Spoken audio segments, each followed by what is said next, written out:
The MAGA base now is furious because Bondi has said that she's not going to release the files, and Trump is supporting Bondi in not releasing the files. Was that his death was actually a murder to prevent that client list from becoming public. This morning, Donald Trump attacked his own supporters, calling them weaklings who bought into the bullshit.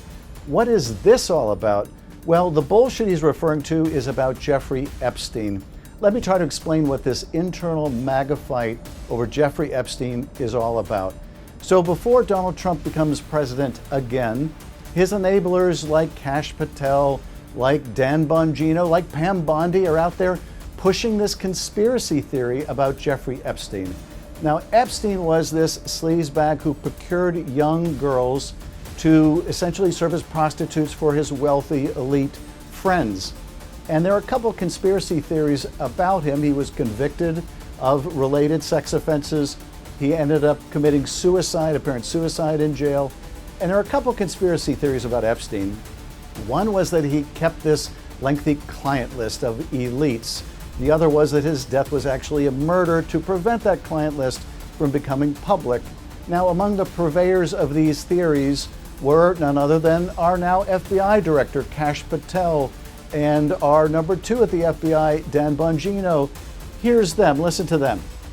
Please do not let that story go. Who has Jeffrey Epstein's Black Book? Black Book? FBI. But who?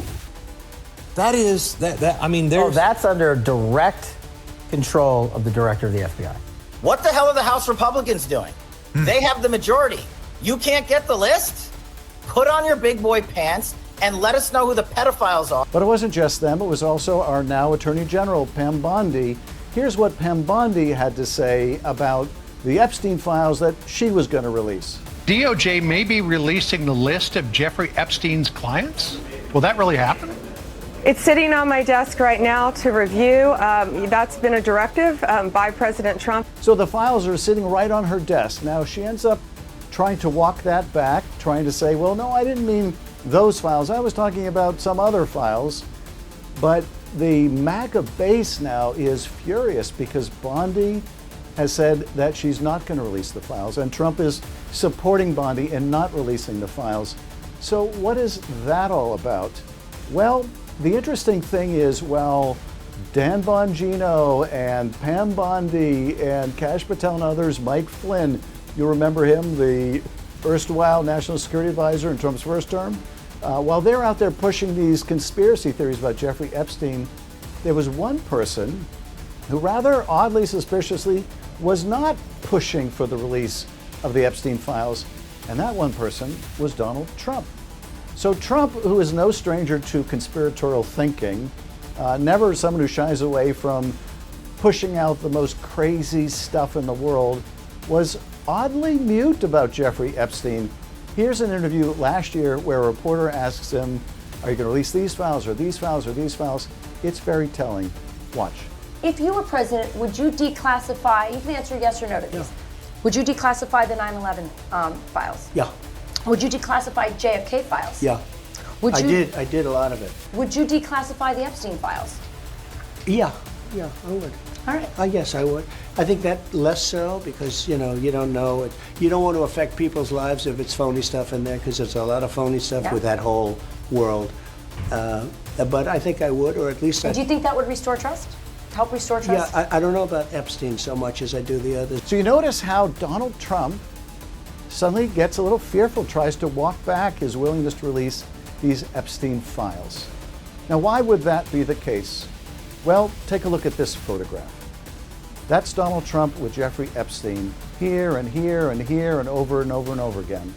They were very close friends. And don't take that from me.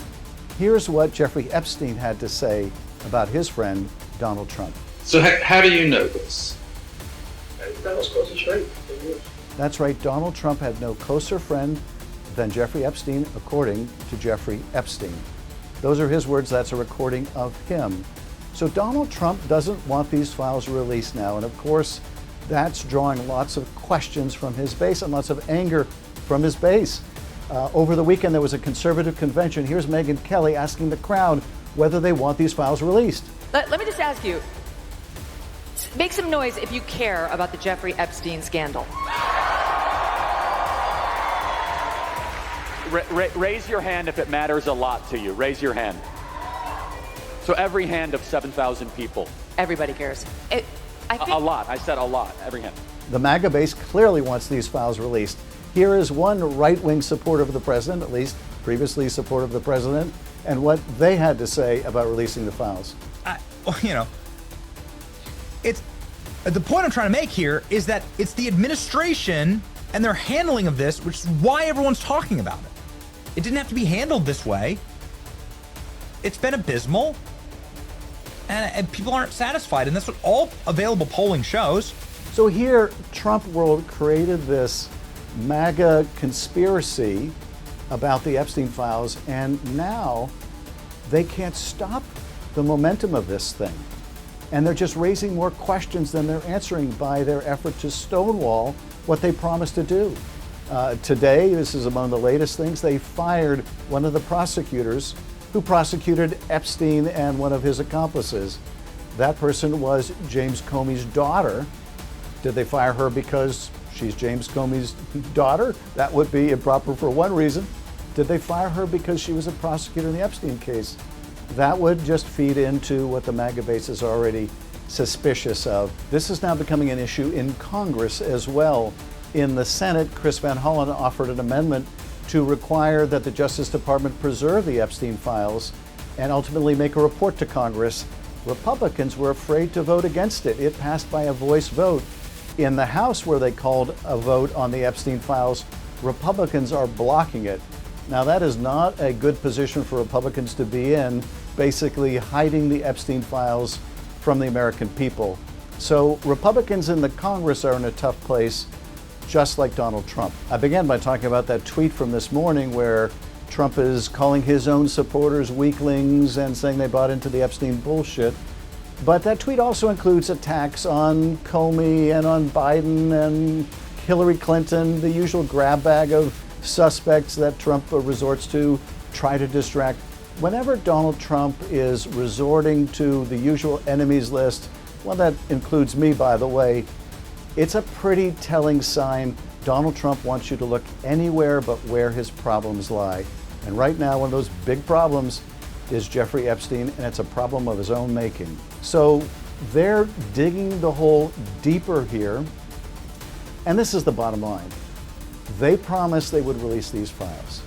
They push these conspiracy theories.